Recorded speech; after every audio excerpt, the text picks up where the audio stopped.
In Alaska, there's a brief time between summer and the long winter ahead.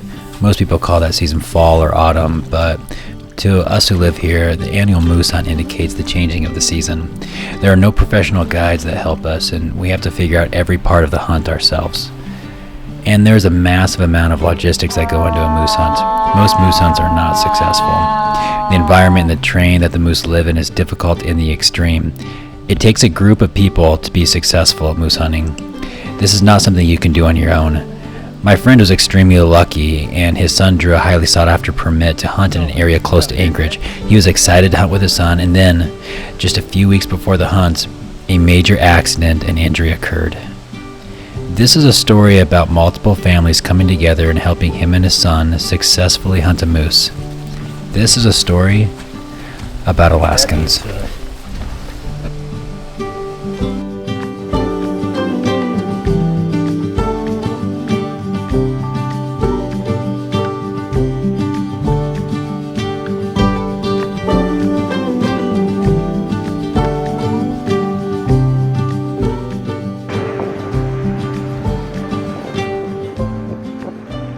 The logistics to getting even close to a place to hunt a moose is a major challenge. Where we are going, there are no roads in or out. Also, there are no trails to hike in or out, and it would be impossible to try and walk into the area of this hunt. Many places in Alaska are accessible by float plane, but not this area. There is no place to land a plane in the area we are going. Also, it is impossible to get a normal boat into the rivers of the valley we are hunting. The rivers we are traveling are extremely shallow and braided. A braided river means that there is not one river channel, but there can be many separate river channels, and it can be difficult to know which river channel is the correct one because they are constantly changing. Most people think of an airboat as something that is used in the Everglades swamps of Florida, but an airboat is sometimes the only way to access places in Alaska. You see, in Alaska, the mountains are so big and steep that the rivers literally fall off the mountains, but once they hit the valley floor, they commonly turn into what we call wetlands with shallow, braided rivers. That kind of terrain is hell to try and walk through, but the moose love it. This is the perfect environment for a moose. They love to eat the small twigs and branches that grow off the small trees, and it is difficult for predators to try and get to them in the wetlands. So, the moose thrive in these kind of environments. Our first stop along the river is to scout out the area and make a little lunch before we head further up the river. This is Ty. We are trying to get his son onto a moose. It doesn't look like he is severely injured, and that's because he is tough as nails, and he wasn't going to miss this for the world. Ty is an expert in the Alaskan wilderness. He has worked as a civilian contractor with the Air Force PJs in Alaska and has spent more time in the backcountry than anyone I know. Can you grab me a water bottle out of the orange bag right there? The big one or the little one doesn't matter. Dad, do I keep the cover on or take it off right Here, now? have a drink. Is it chambered right now? No, you have to rack one. Okay. We got jalapeno cheese dogs. Yes, dude. We got You always bring like the best. we got food, mom's moose Hell yeah. vegetable soup. Look at that. You didn't want to mess with that. There's a bunch of stuff in here. Get this going. Guys. Did you get one? What? Did you get one? Oh, I wish. We're gonna. This is Anders. He's the guy with the permit to shoot the moose. He might be young, but he's very accurate with a gun. Tree stand. Oh, we have to move it a little bit. Okay, you want me to make you hot ramen? Yes, please. Finally, we have Håkan. He's the nicest guy you've ever met, but he grew up in Fairbanks, Alaska playing competitive hockey, which means I wouldn't make him mad if I were you. I've seen him destroy people in the hockey arena. Håkan and Ty are probably the two most successful moose hunters I've ever met in Alaska, and that's saying a lot because I grew up on a homestead in Alaska, and everyone I grew up with hunted moose. While everybody's getting a bite to eat, I decided to take a few pics. Here you can see clear water and gray water from two different streams. The gray water is caused by glacial silt and means that the stream originated in a glacier. The clear water originated from mountain rainwater. When they mix together, it's kind of mesmerizing.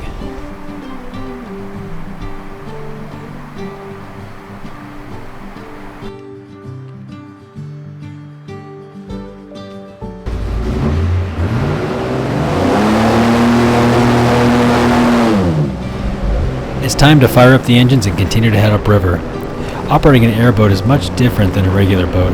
Håkon drives fast, but he knows what he's doing and he's had a lot of practice.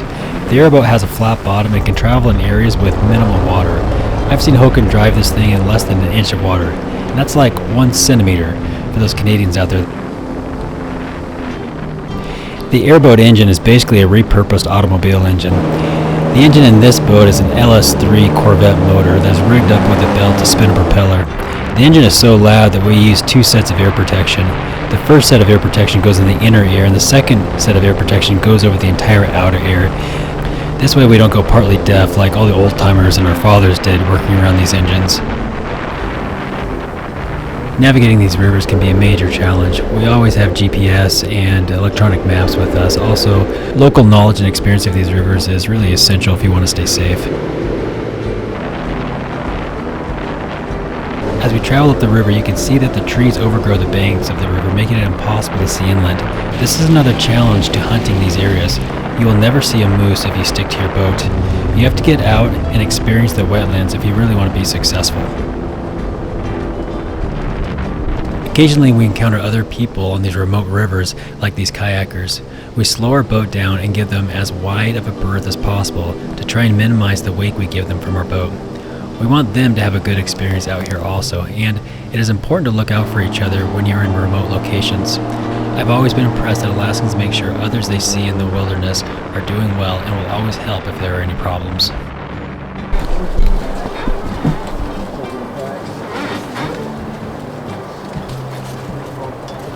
This is where the real work begins, and we get ready to walk inland away from the river to get to a place to scout for moose. And this is just like a little pocket.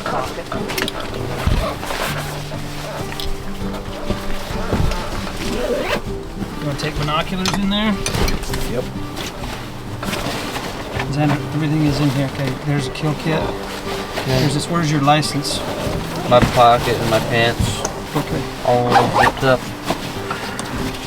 So good. Okay, how's that feel? Good.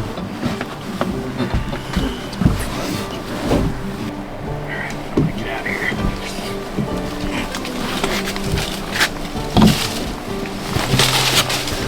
Then you just push that thing. Okay, it's alright. Alright, there we go. So you have to rack one then. Not now. It's more like hoping. Alright, well this sucks. You guys have fun. Alright. I'll see you at dark. Oh, Xander, you want a headlamp? Sure. Yeah. You guys want a headlamp? I guess I've got a light. I better bring mine. Show me your gun. What kind of gun you got? Sig Cross 308. 308? Okay. Nice job. Oh yeah. Alright, man. We need you to get us some moose so we can eat this winter. I know we do. I thought I was walking from the top. When I wasn't looking for moose. It's like a documentary. Alright. When I wasn't. Do this? Didn't get to watch very much. Alright, follow Håkon. Let's do it. Alright, man. Let's see.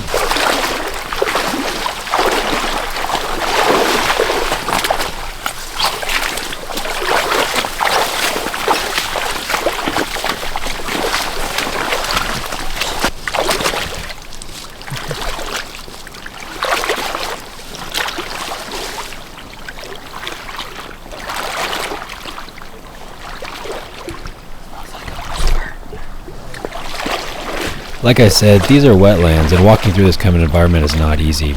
We all use chest waders when walking in this kind of environment. You usually think of chest waders as something that a fly fisherman would use, but chest waders are an essential piece of equipment for us. The most dangerous thing in the Alaskan wilderness are not bears or other wildlife. The most dangerous thing in Alaska is getting wet, then cold, then hypothermia sets in. The chest waders save you from getting wet. If you don't get wet, then you stay warm and you don't die. And not dying, well, that's a good thing.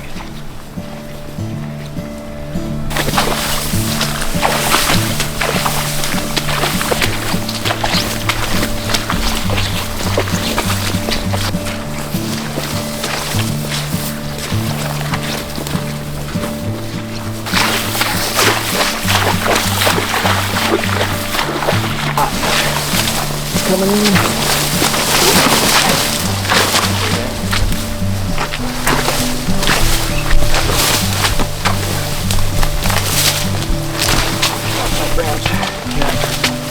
you dump them in the water?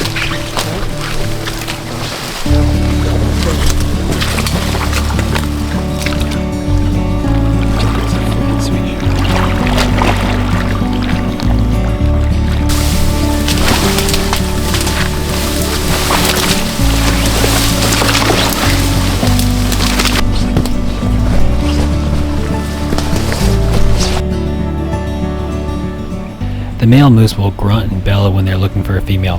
The female moose will call out to males with a more of a moaning type sound. Hogan, he's an expert with the moose call.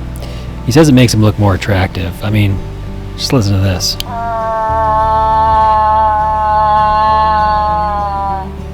If I were a moose, I would think that was pretty hot, but luckily I'm not a moose, so I think he's kind of ugly, but the moose think he's pretty hot stuff.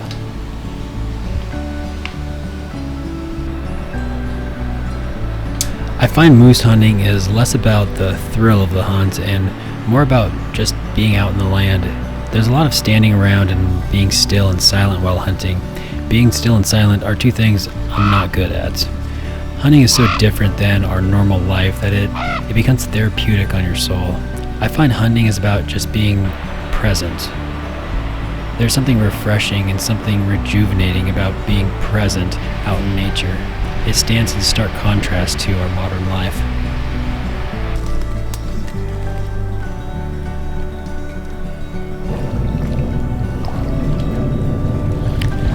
Not all moose hunts are successful, and of course we all define success in these hunts as shooting an animal, but there really should be other endpoints we define success in these trips by. I mean, just being out here in nature with our family and friends, that right there is a real success in life. A lot of people would look at a day of hunting without getting an animal as a failure or just feel a little disappointed, but that's the wrong way to look at hunting. Every moment you get to spend in the wilderness is a blessing in your life. This is partly why I started learning photography and film, because I want to capture how beautiful and important land we live in is to all of us. Dog. Perfect.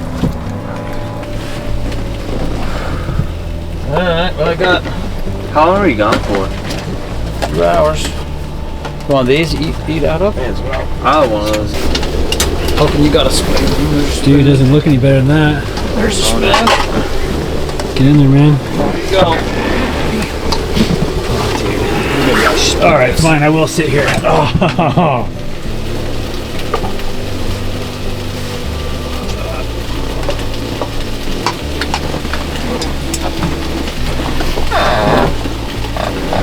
Tidy, I'll tell you what, man.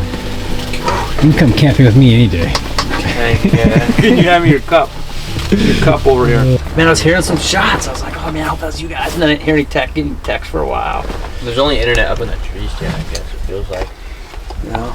Yep. Let's hope that was you guys. Knocking them out.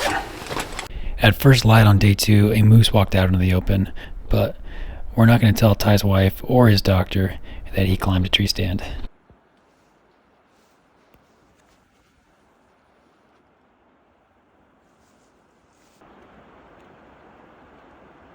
He's down, he's dead. I just saw him fall. You smoked him? Yeah, he's dead. He's down.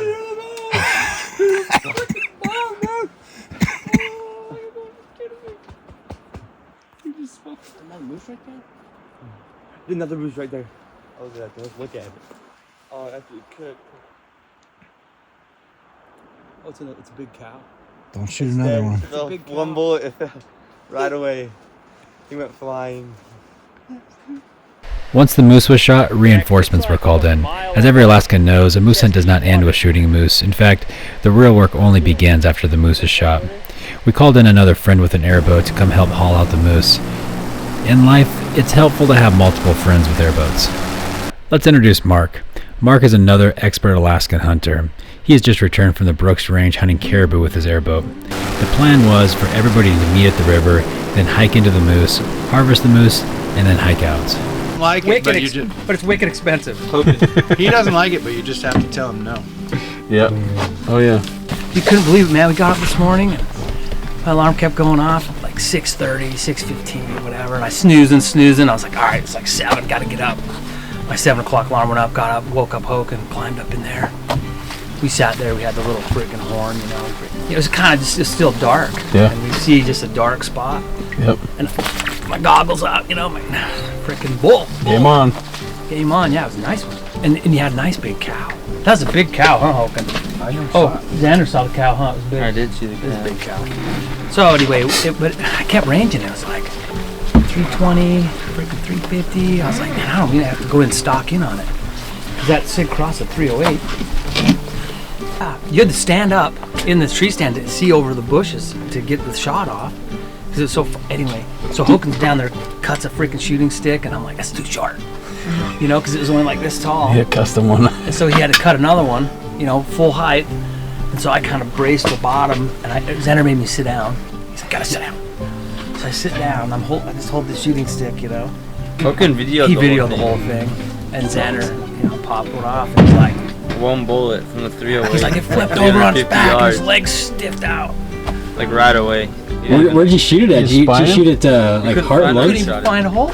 Oh really? Yeah, no blood. It was just like a dead moose. Yeah, it's like things die of natural causes. It was like those goats that just like freak out and just go upside down. Yeah, we seriously. You go over there. You go over there. He'll be walked off by now. So there must be. Yeah, he's out there paying possum right now. He's playing possum pretty well there. I just told him to shoot high. You know, it's 2 inches high at 100 on that. So I was like, well, just aim towards his back, eye on his back, and then just. Yep. I imagine it just went in small and then just You got mine? Right. What kind of bullets you shooting? You got mine back Barnes. there? Barnes, tripped shots. Yeah. Dude, that Sig Cross is a pretty good gun. Yeah, he's a pretty good shot. Smoke that. He's turkey. always That yellow and green tree right there. Moose are beautiful animals, but they are also massive. When this moose was shot, he dropped in about a foot of water. Ideally, we'd pull the moose out of the water before starting the harvesting process, but honestly, it's impossible. Even with a bunch of grown men, the moose are just too heavy to move. This is not an ideal location to start skinning the moose, but we really don't have a choice.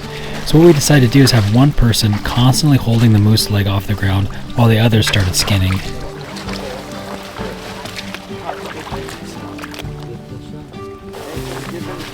We first removed the hind quarter and placed it on a tarp so we don't contaminate the meat. The front quarter is lighter than the hind quarter, but still very heavy. We got like 2 more slices. There you go. You're free. Okay. So yours. All right, yeah, you smoked him right through the bread basket there, it looks like. Show me who shot this guy. We shot him right through this hole. Yep. Hot in there. Yeah, have you guys grab that leg or something. Nathan and I'll grab on this leg. Even with the left front and rear quarters removed, the moose is still massive, but to continue harvesting, we need to pull the moose into dry ground to keep the meat clean. Oh, we're getting some. Did it? We're getting some. Let me pull on this part. Yeah, pull on this leg. 1, 2, 3. 1, 2, 3. Oh, shoot. Now we're getting some water splashing up. 1, 2, 3. Oh. 1, 2, 3. One more. 1, 2, 3. I'm almost breaking a sweat here. 1, 2, 3. 1, 2, 3. That might be good, huh? You like it, Ty?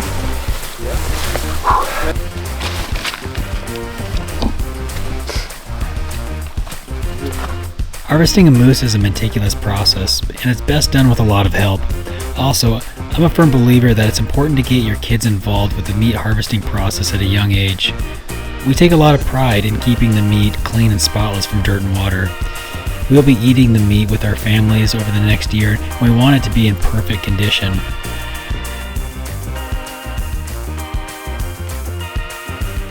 The backstrap is a large cut of meat on the very back of the spine. It runs the entire length of the spine and is harvested as one cut of meat.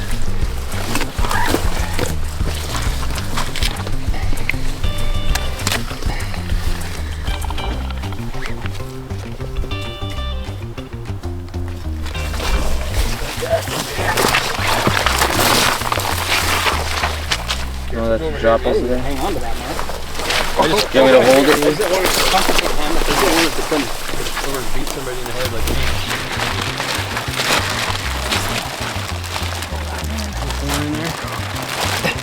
The front and rear quarters must be removed from the right side of the moose, just like they were from the left side. We put them into plastic bags to keep them from getting wet and dirty from the environment. I'm just gonna include them in the strap. Okay. Somebody ready with a bag? Yeah, give me. Lighting is perfect. Look into the sun. Oh, man. Just that one little kid's hard.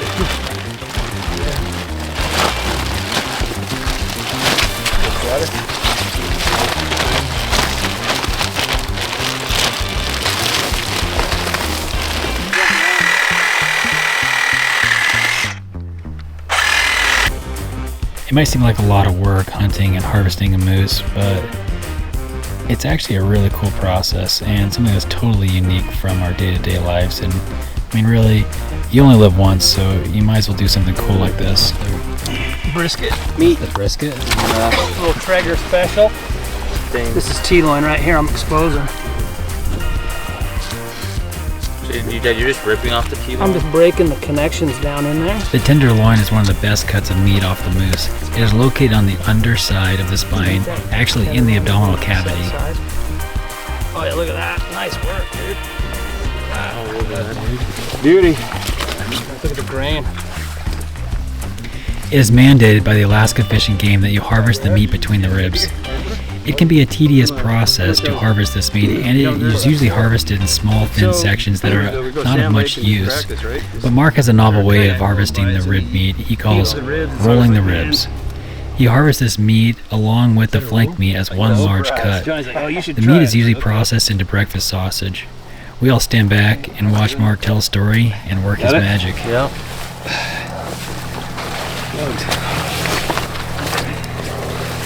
Trying to think of what we did last. I think the last thing we did was Now that all the meat is harvested, it's time to pack it up and show how physically fit you are by hauling out the meat. It typically takes 10 fully packed backpacks weighing 50 to 80 pounds each to haul out a full moose. There are 5 of us able to haul out the moose, which means we will each need to take 2 trips to haul out the entire moose. Walking through the wetlands with the soft, wet ground with 80 pounds of meat on your back, well, that's where the fun really begins.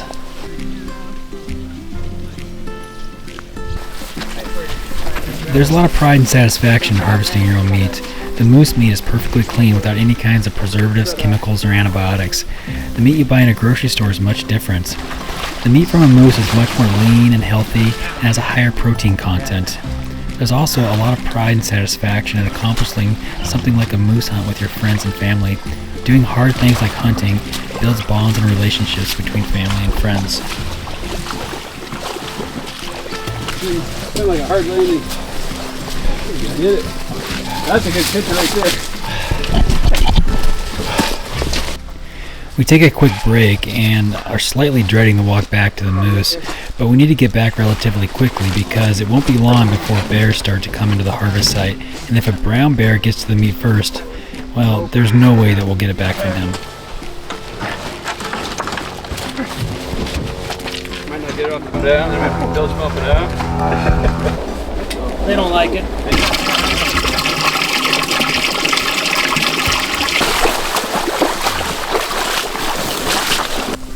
We don't hunt moose for big antlers. Alaskans hunt moose to put meat in the freezer. But I won't lie, antlers are really cool. But the antlers are the last part of the moose that is removed from the harvest site. You never bring the antlers out with the first load. Ahead of you, Xander. Well, this is it. Last trip out. We're all a little exhausted, but It's also a little sad that the hunt's almost over.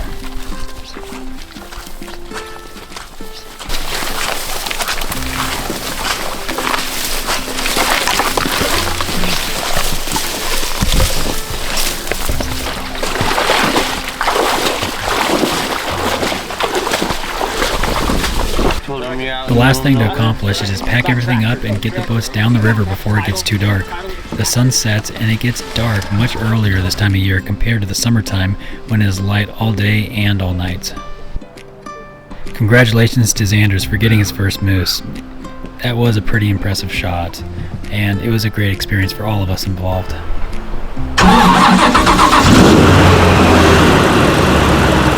yeah, it was awesome.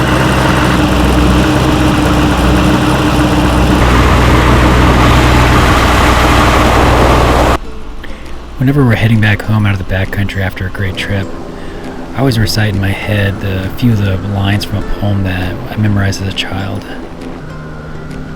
There's a land where the mountains are nameless and the rivers all run God knows where. There are lives that are erring and aimless, and deaths that just hang by a hair. There are hardships that nobody reckons, and there are valleys unpeopled and still. There's a land, oh it beckons and beckons. I want to go back, and I will. There's a chain.